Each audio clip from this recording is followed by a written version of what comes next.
Oke, selamat malam dan selamat tahun baru untuk kita semua. Semoga kita di tahun ini akan diberikan kesehatan, rezeki yang lancar, semuanya dari Tuhan Yang Maha Esa. Jadi perkenalkan, nama saya Rifki Akmal Ferdian Samendrova. Saya berasal dari Politeknik Negeri Batam dan saya berasal dari kelas mesin B1 Malang. Jadi di sini saya akan menunjukkan video tentang pembuatan gambar teknik untuk ujian akhir semester saya atau UAS. Jadi langsung saja kita akan menggambar menggunakan kertas A2.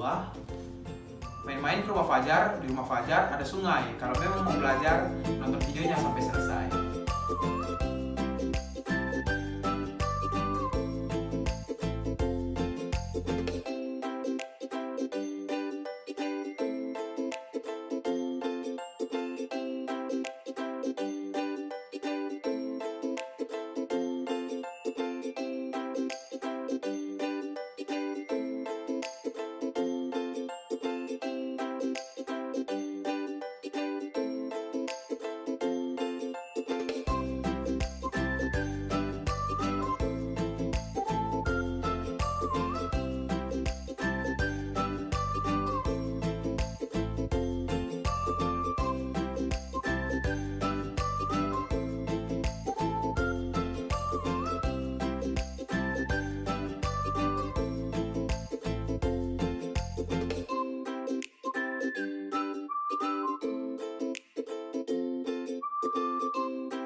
Selamat malam semuanya. Pada kesempatan kali ini saya juga akan memberikan penjelasan atau pengertian tentang simbol-simbol yang ada pada gambar soal nomor 2, yaitu gambar yang ini. Saya juga akan memberikan gambarnya di video. Oke, langsung saja untuk simbol yang pertama, yaitu simetri. Permukaan datar yang terletak di tengah celah atau lor paksa harus berada dalam dua bidang sejajar yang dipisahkan dengan jarak 0,05 mm. Dua bidang paralel adalah simetri sehubungan dengan sumbu datum D ketika poros dan celah atau alur pasak diproduksi pada kondisi material maksimumnya. Toleransi ini adalah jenis toleransi lokasi. Untuk simbol yang kedua, yaitu konsentrisitas. Sumbu datum silinder runcing harus berada dalam zona toleransi silinder dengan jarak diameter 0,001 mm. Sumbu zona toleransi harus koaksial dengan sumbu datum B. Simbol yang ketiga, yaitu konsentrisitas. Sumbu datum silinder runcing harus berada dalam zona toleransi silinder dengan jarak diameter 0,02 mm. Sumbu zona toleransi harus konsentris sehubung dengan sumbu rata-rata datum AB. Simbol yang keempat, yaitu paralelisme. Permukaan sayap yang runcing harus berada dalam zona toleransi dua bidang paralel.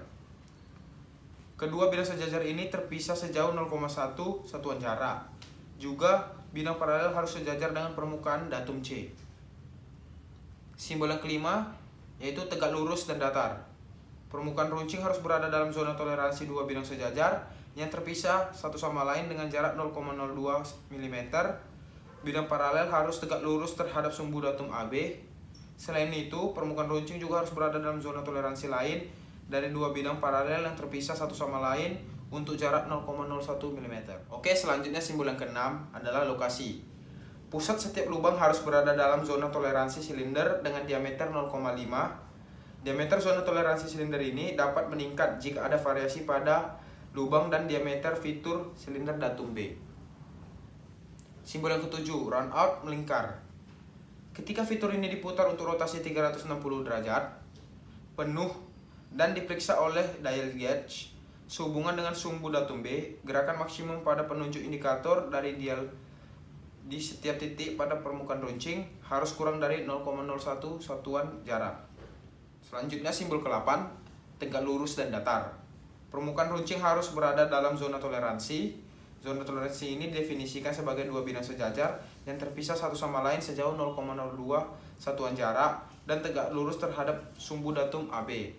Selain itu, permukaan runcing harus berada dalam zona toleransi lain dari dua bidang paralel yang dipisahkan dengan jarak 0,01 unit. Untuk simbol yang ke-9, yaitu kebulatan atau circularity. Permukaan bantalan runcing harus berada dalam zona toleransi yang didefinisikan sebagai dua lingkaran konsentris. Untuk simbol yang ke-10, yaitu kebulatan atau circularity. Permukaan runcing harus berada dalam zona toleransi dua lingkaran konsentris yang dipisahkan dengan jarak 0,02 mm. Simbol yang ke-11, yaitu angularitas. Permukaan runcing harus berada dalam zona toleransi dari dua bidang paralel yang dipisahkan dengan jarak 0,1 unit. Kedua bidang paralel ini harus berorientasi 45 derajat terhadap sumbu datum AB. Dan yang terakhir, yaitu simbol ke-12, yaitu kebulatan atau circularity. Permukaan bantalan runcing harus berada dalam zona toleransi dua lingkaran konsentris. Kedua lingkaran ini dipisahkan secara radial dengan jarak 0,08 mm. Selain itu, lingkaran harus berada pada setiap bidang penampang yang diambil secara tegak lurus terhadap sumbu permukaan bantalan. Selamat malam semuanya, kembali lagi bersama saya Rifki Akmal Ferdiansyah Minrova. Dan pada kali ini saya akan menjelaskan cara pembacaan simbol-simbol pengelasan yang terdapat pada gambar. Gambar yang akan saya sediakan atau saya sertakan di video. Gambarnya seperti ini. Oke. Di sini terdapat 11 jenis atau 11 simbol pengelasan yang masing-masing simbol memiliki arti yang berbeda. Saya akan memulai dari simbol yang pertama. Untuk simbol yang pertama, yaitu W1. Seperti ini. Untuk simbol W1 ini, kita bisa membaca bahwa terdapat dua lapis pengelasan. Yaitu pada lapisan pertama, kelas keliling di lapangan dengan menggunakan jenis pengelasan V miring tunggal dengan lebar dan tinggi penetrasi kawat lasnya 3/8 inci. Dan untuk lapisan kedua, yaitu menggunakan las sudut T tunggal dengan sudut 45 derajat dan lebar dan tinggi penetrasi kawat lasnya 3/8 inci. Untuk simbol yang kedua yaitu W2 seperti gambar ini. Pada simbol W2 ini di sini dijelaskan bahwa terdapat dua sisi pengelasan. Sisi pertama terdapat dua lapis atau dua pas pengelasan. Lapisan pertama menggunakan jenis pengelasan miring dengan lebar dan tinggi penetrasi kawat lasnya 3/16 inci. Dan lapisan kedua menggunakan jenis pengelasan sudut dengan sudut 45 derajat.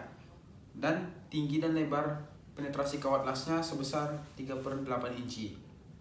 Untuk sisi yang kedua itu sama seperti sisi yang pertama. Oke, untuk simbol yang ketiga yaitu W3. Las keliling di lapangan dengan menggunakan jenis pengelasan sudut ganda dengan lebar dan tinggi penetrasi kawat lasnya yaitu 1/4 inci. Untuk W4 atau simbol yang keempat yaitu las keliling di lapangan atau las sudut kontinu dengan menggunakan jenis pengelasan miring dengan tinggi dan lebar penetrasi kawat lasnya 1/4 inci. Untuk W5 itu sama seperti W4 yaitu las keliling di lapangan atau las sudut kontinu dengan menggunakan jenis pengelasan miring dengan tinggi dan lebar penetrasi kawat lasnya sama-sama 1/4 inci. Untuk yang keenam yaitu W6 terdapat dua lapis pengelasan. Yang pertama adalah lapisan dengan menggunakan jenis pengelasan miring dan yang kedua adalah lapisan dengan menggunakan jenis pengelasan T tunggal dengan lebar dan tinggi kawat las keduanya yaitu sama-sama 7/8 inci. Untuk simbol yang ketujuh W7 terdapat dua lapis pengelasan juga.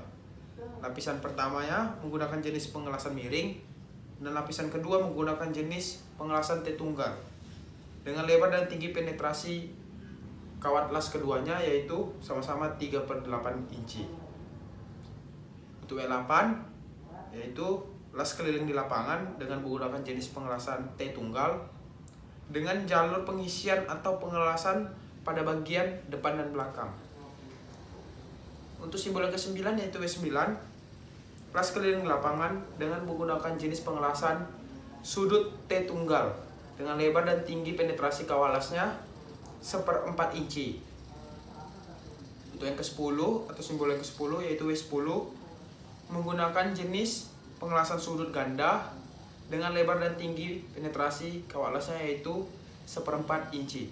Oke, untuk simbol yang terakhir yaitu W11. Di W11 ini kita bisa melihat atau mengartikan bahwa terdapat dua sisi pengelasan.